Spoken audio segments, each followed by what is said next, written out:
The most expensive house ever built, Antilia, is located on the legendary Alamonte Avenue in the heart of Mumbai, India, close to the impoverished slums.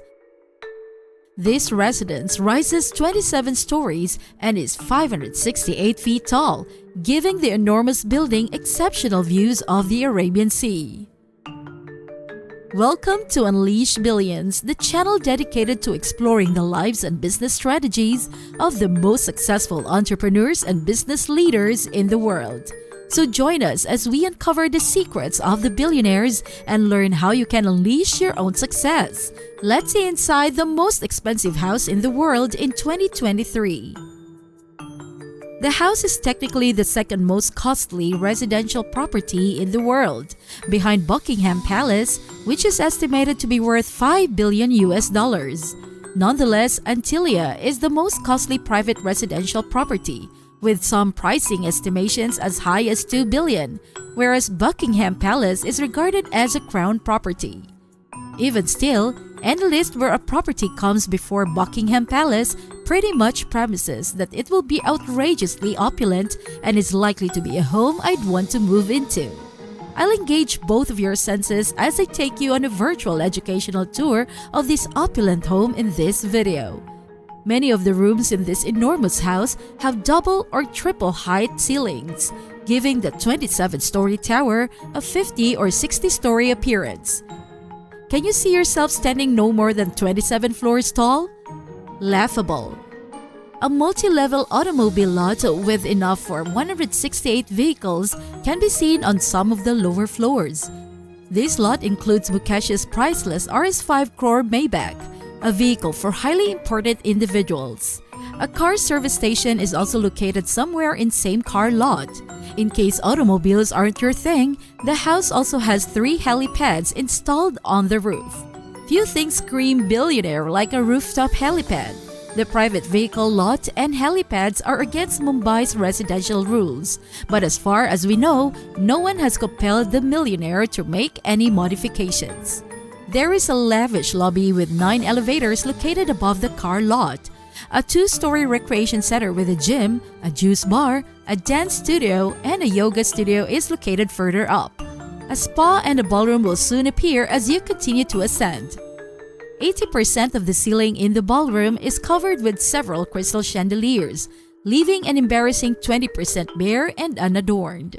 There is a 50-seat movie theater to take use of the home's entertainment focal areas.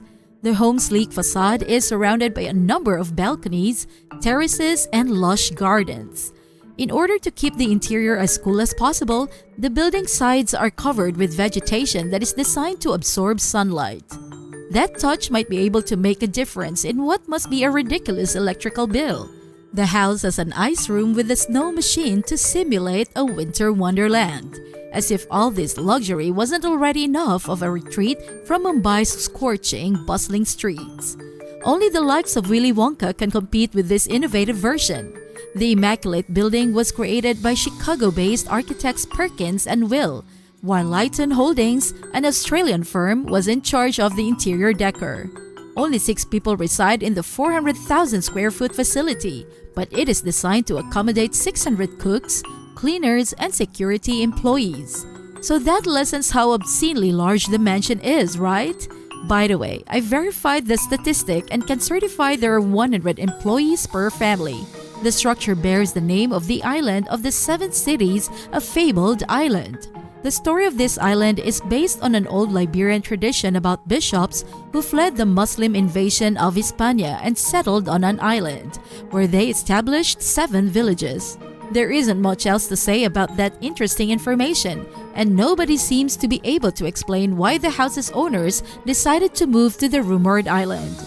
The problem with being a billionaire, though, is that nobody questions your choices. It would be reasonable to assume that the home's design is symbolic or, at the very least, deliberate given the skyscraper's unusual shape and the fact that it cost not 6, not 7, not 8, but 10 figures to build it. And it would be accurate to assume that this magnificent building was skillfully built with Indian influences and liberally sprinkled with religious symbols. The home's 27 levels are divided into 6 areas that are intended to represent earth, water, fire, air, sound, and light. There are 2 symbols that appear repeatedly throughout the mansion, the sun and the lotus. These images are designed to stand for rebirth. Marble, crystal, and mother of pearl are just a few of the materials utilized to represent these topics. The family of 6 frequently prays at the temple located inside a house.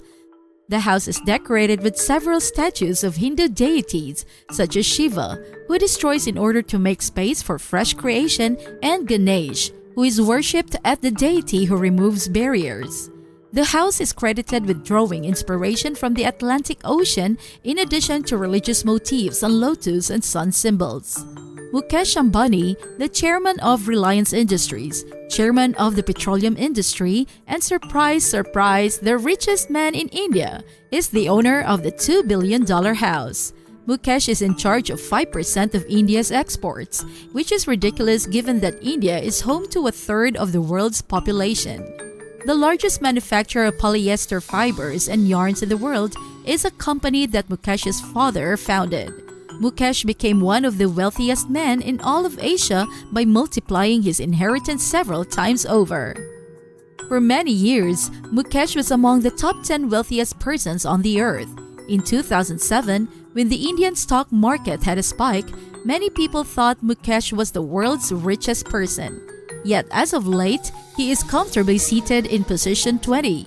Mukesh is 61 years old and has a net worth of $40.1 billion. Mukesh is one of only 2 people from Asia to make the list.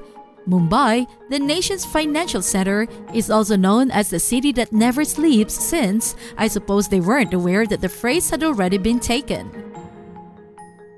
Another thing they copied from the US is Bollywood, which is the name of the city where the Indian entertainment industry is based. Although the city is home to the most expensive property in the world, it is regrettably also home to the biggest slum. Slumdog Millionaire, a well-known movie, was filmed in Mumbai. The construction of the house has received a severe response from the general people. I think irritating neighbors is inevitable when building a house worth over $1 billion, but there is definitely justification in this case. Even if the house was constructed on the richest section of property in the city, it's difficult to ignore the contrast in a place like Bombay where such extreme poverty is only a few streets away. According to Gyan Prakash, who spoke to the New York Times in 2010, the house is perhaps indicative of how the wealthy are turning their backs on the city. 40% of children under the age of 5 in Mumbai are underweight. Here, more than anywhere else in the world, the wealth and poverty divide is as pronounced and wide. Yet some people bring out the Ambani family's charitable deeds, which include building a hospital, when talking about the family's moral obligations. Not to mention Mukesh's wife Nita's Ambani's many charitable endeavors, which are all wonderful, but no one is going to ignore the enormous estate that dominates the city or any of Mukesh's extravagances besides the mansion. Mukesh spent $60 million buying an aircraft for his wife's birthday years before Antilia was even created. He had a living area, a bedroom, satellite TV, a sky bar, and a spa added to the passenger jumbo jet. The Ambani family has just one property, as opposed to the typical multiple properties around the world for families with fortunes in the billions. Mukesh's family initially lived in a home with his mother and brothers. But after his father went away due to a stroke, he made the decision to spend a fortune on the 400,000 square foot house. All of Mukesh and Anita's children attended American universities to further their education. The oldest daughter, Isha, just received her degree from Yale. Akash, her identical twin, and Anant, her younger brother, both earned degrees from Brown University. It's good to know that Mukesh raised 3 Ivy Leaguers, albeit I'm not in any position to judge Mukesh as a father. Thanks for tuning in to another episode of Unleash Billions. And if you haven't already, remember to subscribe and hit the notification bell to stay updated on our latest content. Remember, success is within your reach, so unleash your inner billionaire. Until next time, we'll see you in the next video.